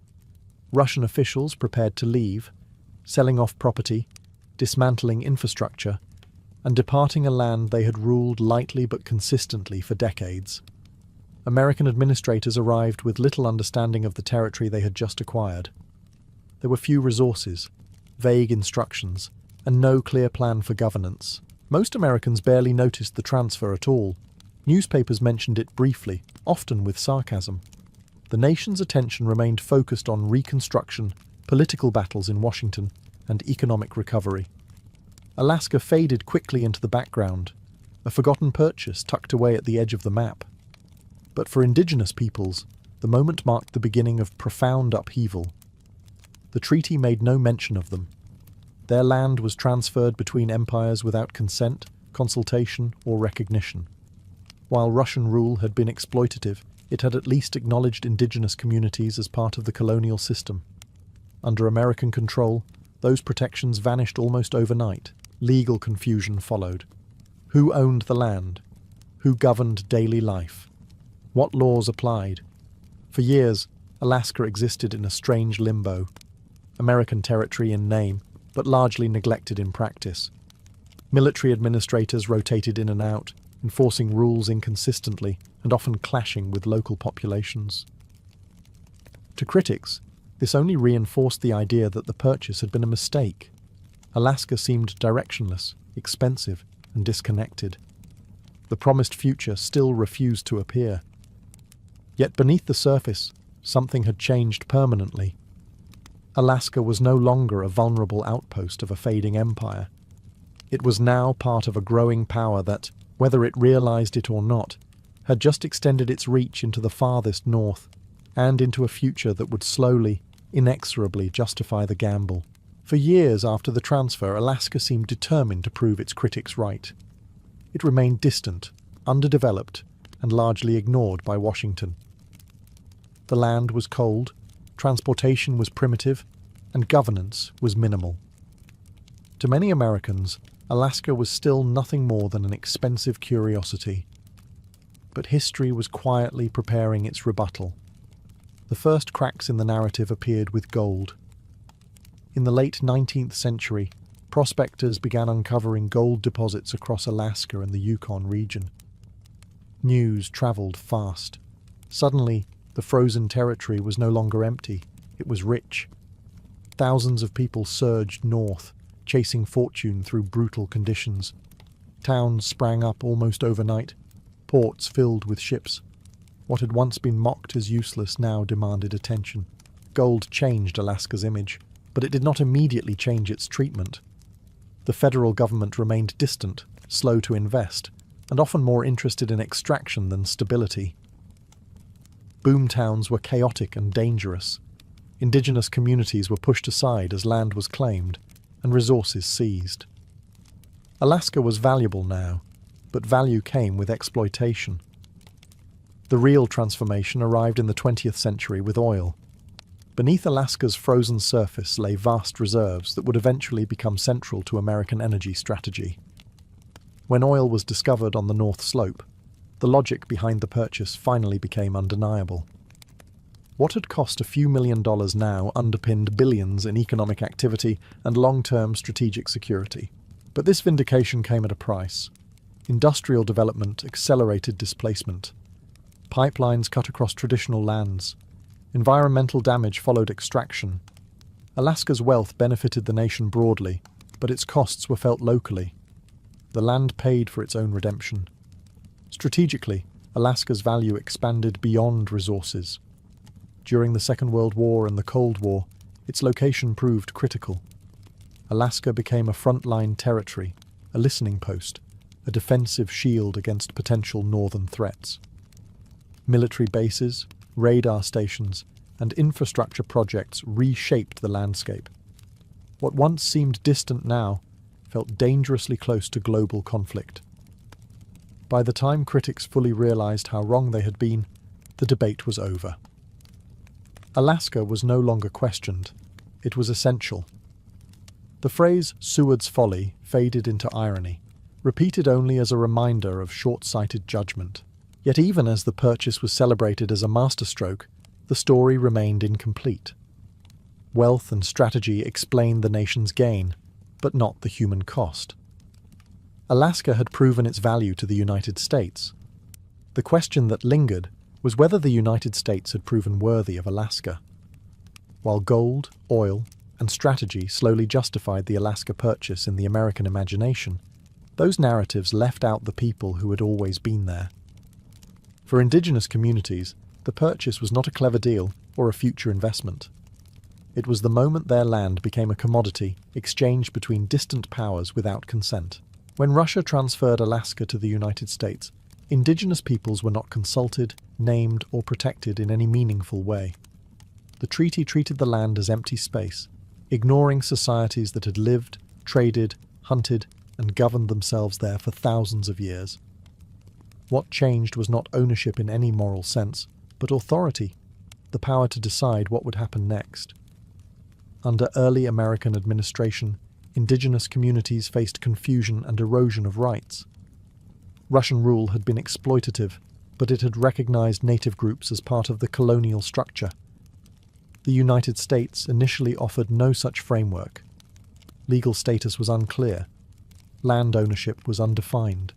Traditional systems of governance were disregarded. Alaska existed under military rule for years, and indigenous peoples were subject to laws they had no role in shaping. As settlers and prospectors arrived, pressure intensified. Gold rushes brought displacement, disease, and violence. Land that had sustained communities for generations was suddenly claimed, fenced, or polluted. Hunting grounds were restricted. Rivers were diverted. The arrival of American industry reshaped the environment faster than communities could adapt. Cultural damage followed material loss. Children were sent to boarding schools designed to erase language, customs, and identity. Hair was cut. Names were changed. Traditions were labelled backward. The same tools of assimilation used elsewhere in the United States were deployed in Alaska, often with little oversight due to the territory's remoteness. Oil development and military expansion in the 20th century added new layers of disruption. Pipelines crossed ancestral lands. Bases restricted access to traditional areas. While some indigenous groups eventually gained compensation or legal recognition, those victories came late and only after prolonged struggle. This history complicates the story of success. Alaska was indeed a geopolitical and economic gain for the United States, but it was also a loss of autonomy, continuity, and security for the people who had never sold it.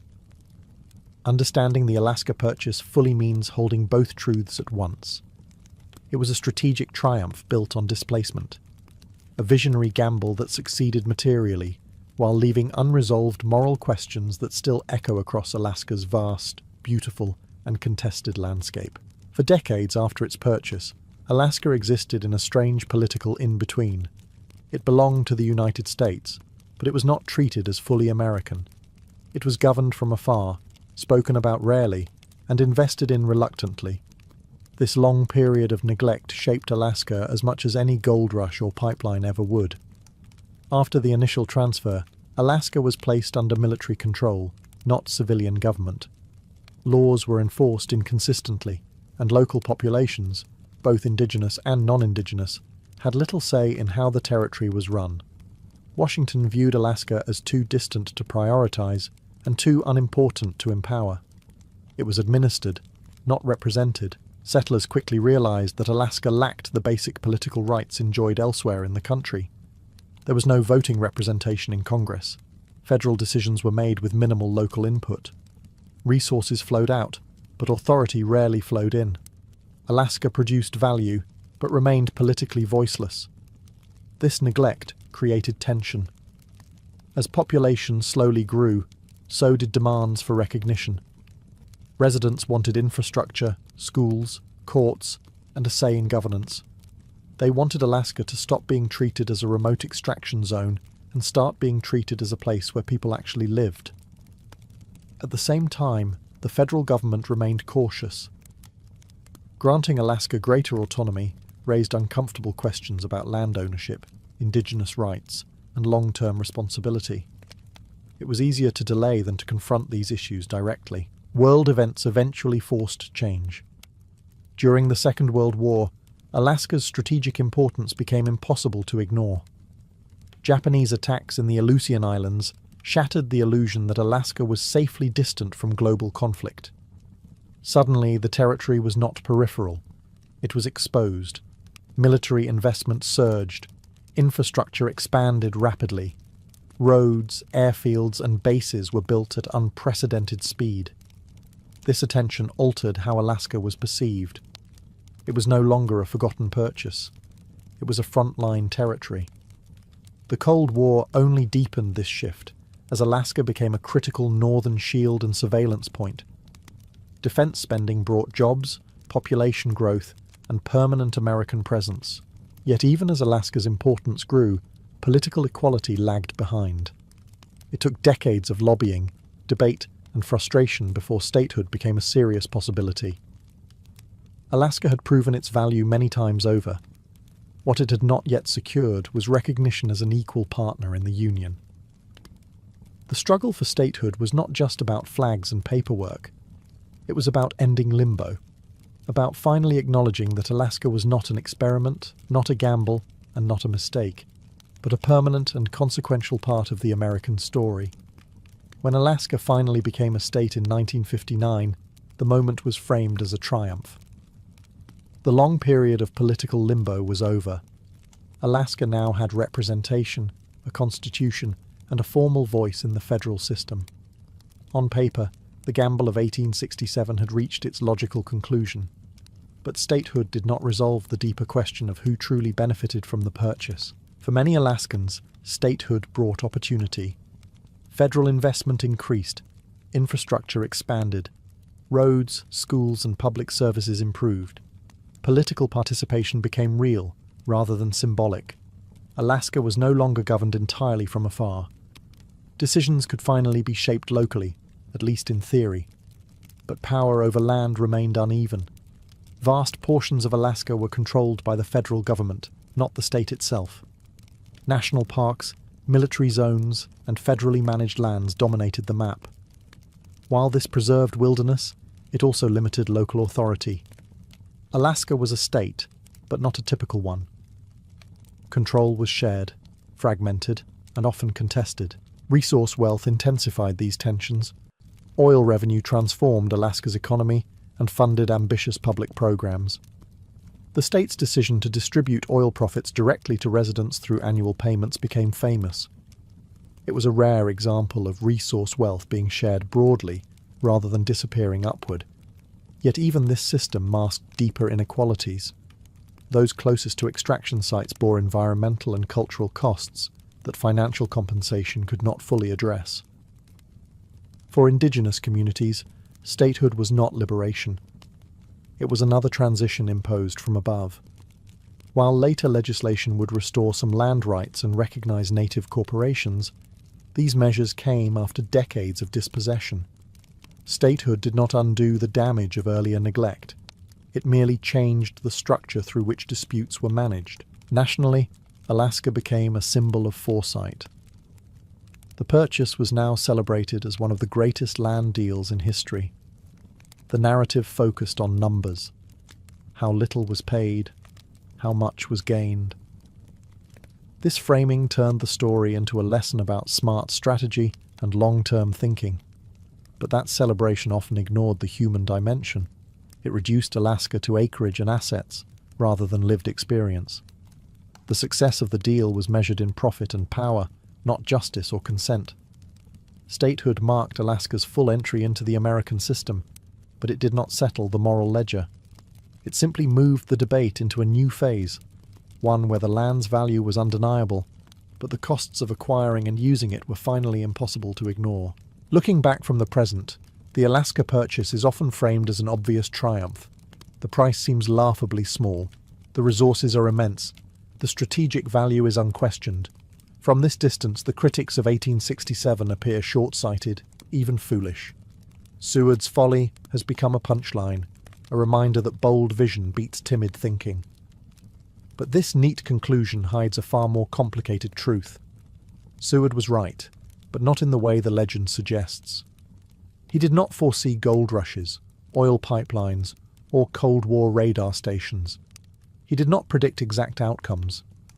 What he understood was uncertainty. He grasped that power in the modern world would belong to nations willing to think beyond immediate comfort and visible profit. Alaska represented possibility, not guarantees. That was the gamble. At the same time, the success of the purchase cannot be separated from its consequences. The United States gained land, leverage, and wealth, but it did so by absorbing a place already inhabited, already meaningful, and already contested. The deal treated territory as empty because it was politically convenient to do so. That logic did not vanish with time. It shaped how Alaska was governed, developed, and justified for generations. The story of the Alaska Purchase reveals something deeper about empire and expansion. Strategic brilliance often depends on distance, distance from those affected, distance from consequences, distance from moral reckoning. From Washington, Alaska was a map problem. From the ground, it was a homeland being redefined without consent. And yet, history rarely offers clean verdicts. Alaska today is neither simply a victim nor merely a prize. It is a place of resilience, complexity, and contradiction. Its people have adapted, resisted, negotiated, and endured.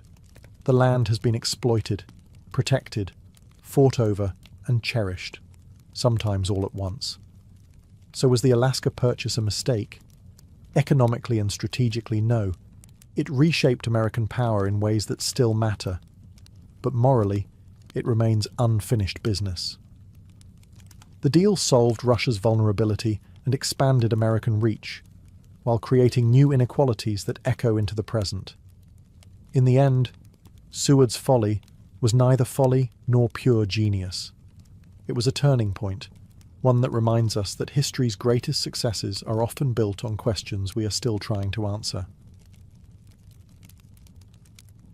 Aristotle was born in the small town of Stagira, on the northern edge of the Greek world, a place closer to courts and craftsmen than to poets and philosophers. This distance mattered. Aristotle did not grow up immersed in abstract debate or mythic storytelling. He grew up around medicine, tools, and observation. His father, Nicomachus, served as court physician to the Macedonian royal family, a role that shaped Aristotle long before he ever encountered philosophy. Medicine in the ancient world was not theoretical. It required attention to detail, patience, and an acceptance that nature followed patterns that could be studied. From an early age, Aristotle would have seen bodies examined, symptoms compared, and conclusions drawn from evidence rather than tradition. This practical exposure planted a seed that never left him. Knowledge comes from looking closely at the world, not merely imagining it. Tragedy arrived early. Aristotle lost both parents while still young. Orphaned and displaced, he was sent away from Stagira to be raised by guardians. This early separation stripped him of a stable homeland and family identity. Unlike thinkers rooted in a single city or tradition, Aristotle grew up slightly unanchored. The world was not something he inherited. It was something he had to understand. This outsider perspective would define his intellectual life. Aristotle learned to watch rather than assume, to analyze rather than participate blindly. Where others accepted inherited wisdom, he questioned its foundations. He was not raised into certainty. He grew into inquiry. As a teenager, Aristotle was sent south to Athens, the intellectual capital of the Greek world. There, ideas collided openly, and reputation mattered as much as insight. Athens was loud with argument, filled with schools competing for influence and students. It was here that Aristotle entered Plato's academy, stepping into a tradition built on abstract forms, ideals, and metaphysical speculation. But Aristotle did not arrive as a blank slate. He brought with him a mind shaped by biology, medicine, and lived observation. From the beginning, there was tension between what he had learned from nature and what he was now taught about eternal truths. That tension would never resolve. It would fuel his entire career. Before Aristotle became the architect of logic, or the classifier of life, he was a young man shaped by loss, movement, and exposure to the physical world. His philosophy would always carry the imprint of that beginning. Grounded, restless, and deeply suspicious of knowledge that floated too far above reality. When he arrived in Athens, the intellectual gravity of the city was impossible to escape. Philosophers debated in public, schools competed for influence, and ideas were treated as both sport and weapon. At the centre of this world stood Plato, whose academy was not merely a school, but a way of thinking about reality itself. To enter it was to step into a universe built on ideals, forms, and the belief that truth existed beyond the physical world. Aristotle remained at the academy for nearly 2 decades. This was not a brief apprenticeship, but a long intellectual immersion. He studied, taught, debated, and absorbed Plato's system deeply. Few students stayed as long, and fewer still challenged their teacher as rigorously. Aristotle respected Plato profoundly, but he never surrendered his independence. Plato's philosophy placed ultimate reality in perfect, unchanging forms, abstract ideals that physical objects only imperfectly copied. For Plato, the senses were unreliable. True knowledge came from reason alone. This view clashed quietly but persistently with Aristotle's instincts. Where Plato looked upward, Aristotle kept looking outward. He could not ignore what he saw, touched, and measured, and, over time, this difference hardened into philosophical tension. Aristotle began to argue that forms did not exist in some separate realm, but within things themselves. A horse was not a flawed copy of an ideal horse. It was a horse, fully real and worthy of study. This shift may sound subtle, but it was revolutionary. It dragged philosophy back down to earth. Despite disagreement, Aristotle thrived at the academy. He earned a reputation as a formidable lecturer and relentless thinker.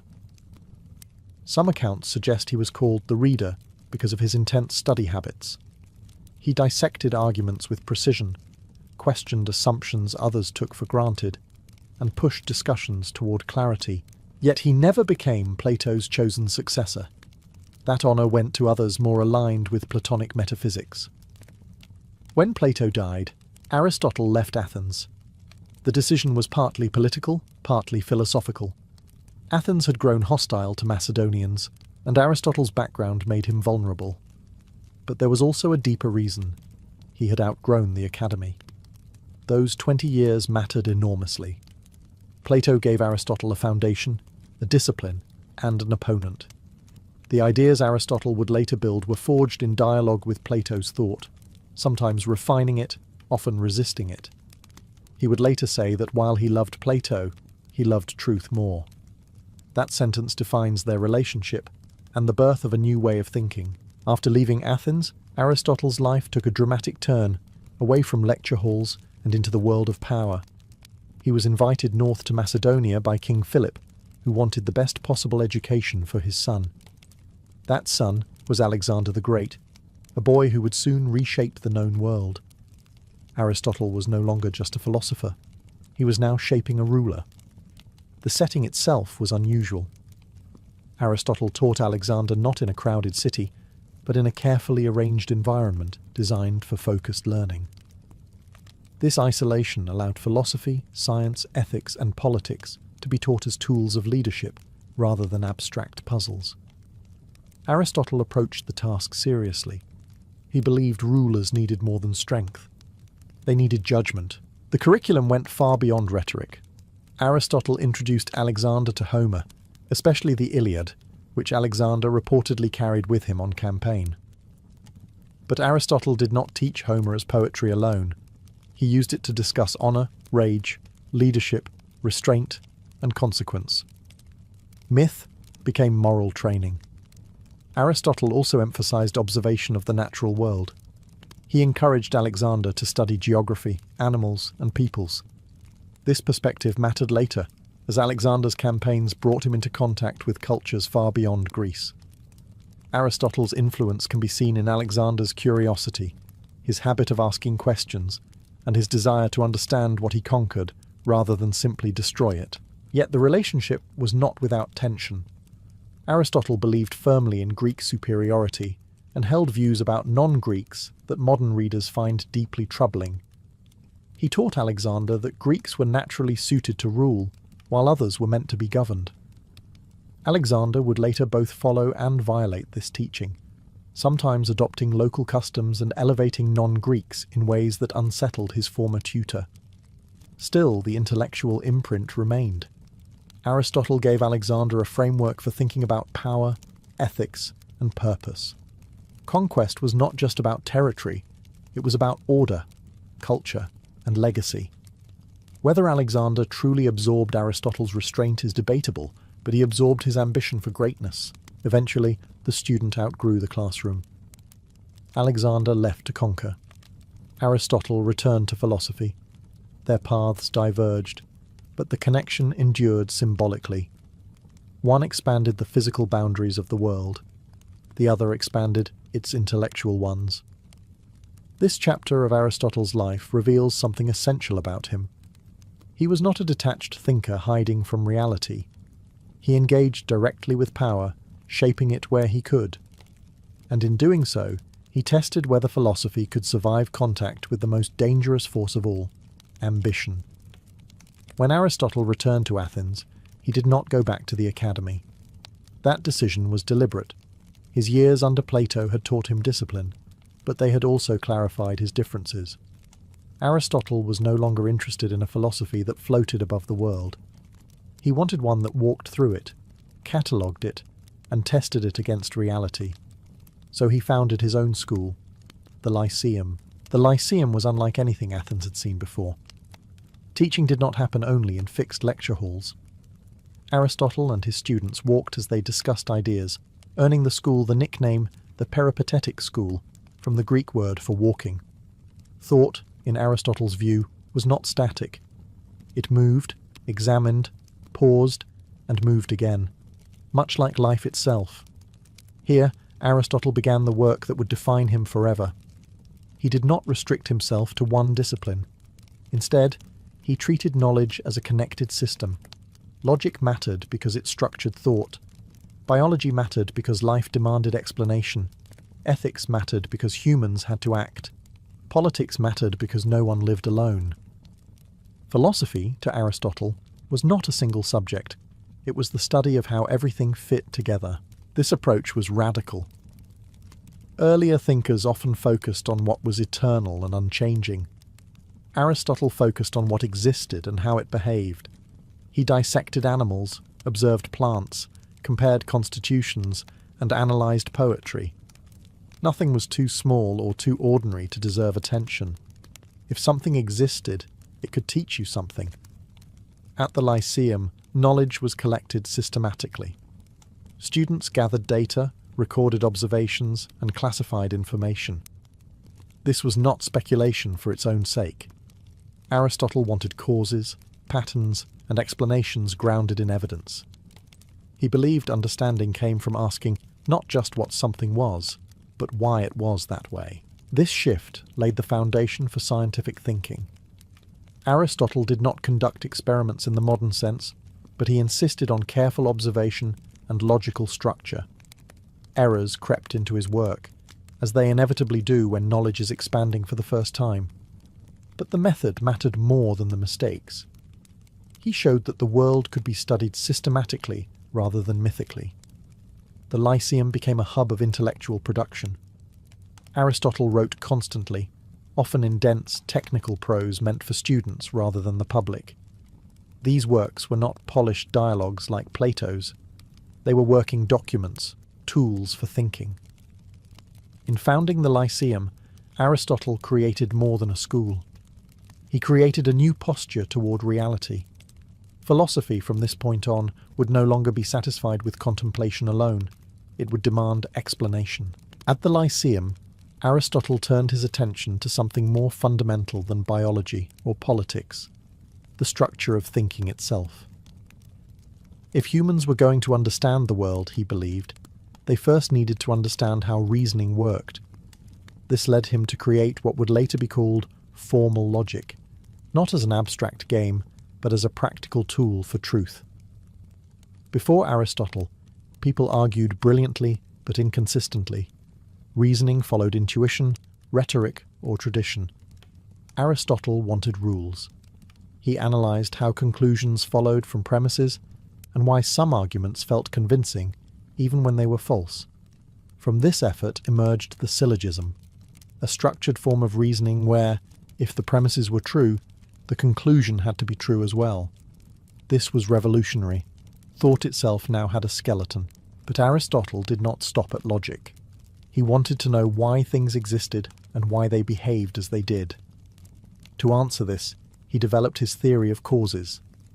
Every object or event, he argued, could be understood through four causes: what it was made of, what shape or form it took, what brought it into being, and what purpose it served. These were not competing explanations. Together, they formed a complete account. This idea reshaped inquiry. Instead of asking a single question, Aristotle encouraged asking many, each revealing a different layer of reality. A statue was not explained fully by the stone it was carved from, nor by the sculptor alone, nor by its shape, nor by its purpose. Truth emerged from seeing all causes together. Purpose, in particular, mattered deeply to Aristotle. He believed nature did nothing without reason. Plants grew toward light. Animals developed organs suited to their survival. Humans possessed reason because they were meant to use it. This belief in purpose, known as teleology, would dominate Western thought for centuries. Critically, Aristotle applied these ideas everywhere. He used them to explain living organisms, political systems, works of art, and human behavior. Logic gave him structure.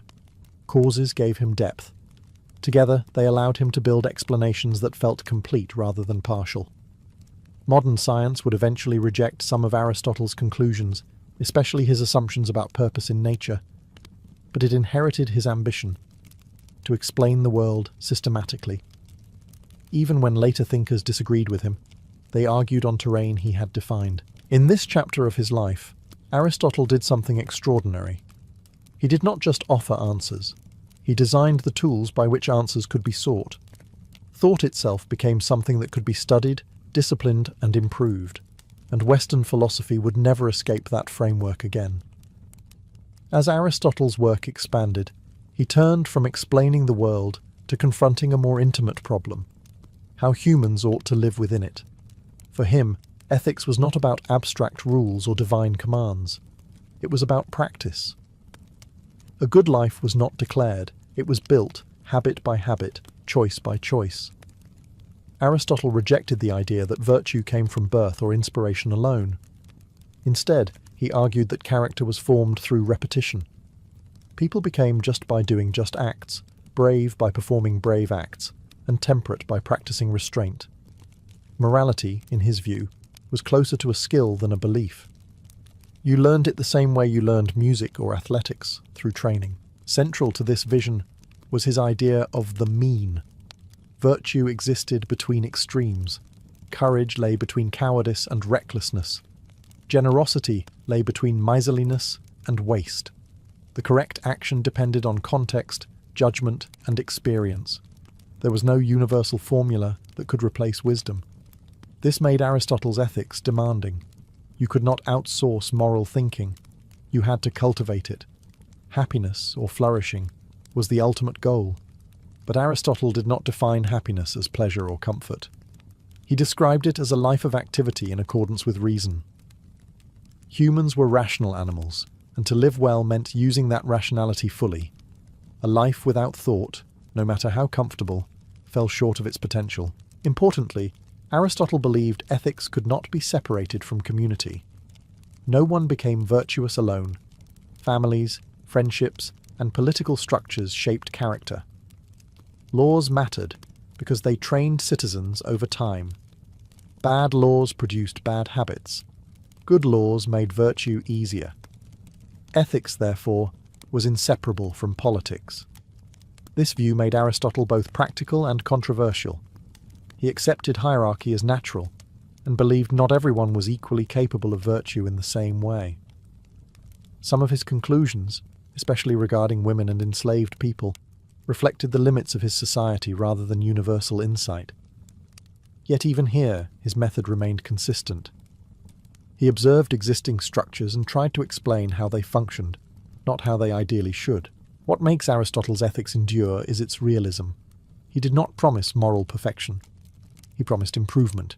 He acknowledged weakness, habit, and failure, but insisted that character could be shaped through effort and reflection.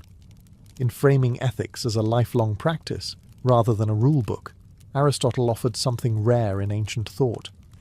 A philosophy meant to be lived daily, not in moments of heroism, but in ordinary choices, where, he believed, a human life was truly made. For Aristotle, politics was not a dirty necessity or a secondary concern. It was the natural extension of ethics. If ethics asked how an individual should live, politics asked how people should live together. A good life, he believed, was impossible outside a well-ordered community. Humans were not meant to live alone. They were, by nature, political animals. Aristotle approached politics the same way he approached biology, through comparison and observation. He studied dozens of city-states, examining their laws, customs, and power structures. Rather than designing a perfect society from imagination, he analysed real ones. What worked, what failed, what endured. Political theory for him began with evidence. He categorised governments into different types, distinguishing between rule by one, by a few, or by many. But more important than who ruled was why they ruled. Governments that served the common good were legitimate. Those that served only private interest were corrupt. Kingship could become tyranny. Aristocracy could decay into oligarchy. Democracy could collapse into mob rule. No system was immune to failure. Unlike Plato, Aristotle did not believe in philosopher kings. He distrusted perfection. Instead, he favoured mixed systems that balanced power and restrained extremes. Stability mattered more than idealism. A government that lasted and allowed citizens to live decently was better than one that promised greatness and delivered chaos. Law played a central role in this vision. Good laws trained citizens over time, shaping habits and expectations. Politics was not about dramatic reform, but slow cultivation. Change imposed too quickly risked destroying the very character it aimed to improve. Yet Aristotle's political thought also reveals his limits. He accepted slavery as natural and believed some people were destined to be ruled.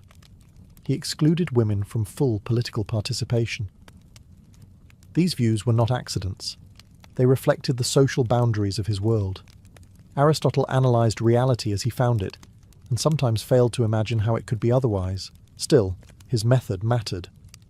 By grounding politics in human behaviour, rather than divine command, he made it a subject of reason.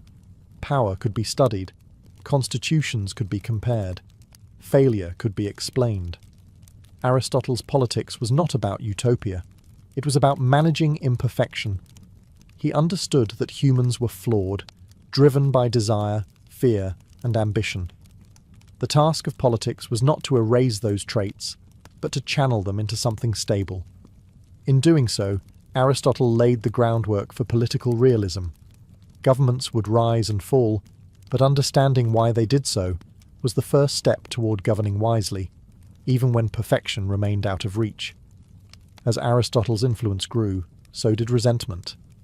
Athens was a city that celebrated philosophy, but it was also a city that had executed Socrates when thought became inconvenient.